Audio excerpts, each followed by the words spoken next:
Hi! In front of me is Xiaomi Mi 11 Ultra, and today I would like to show you how you can manage vibration settings on this Xiaomi device.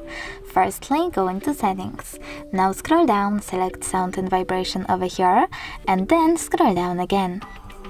Now click on the switcher next to Vibrate while ringing to enable or disable incoming call vibrations. You can also tap on the switcher next to Vibrate in silent to enable or disable vibrations while your device is muted. If you wish to, you can also enable or disable haptic feedback by clicking on the switcher over here. And if you wish to enable it, you can also adjust the intensity of that vibrations by swiping left or right on the slider here. Thanks so much for watching. If you enjoyed this video, don't forget to leave a like, comment and subscribe. Bye!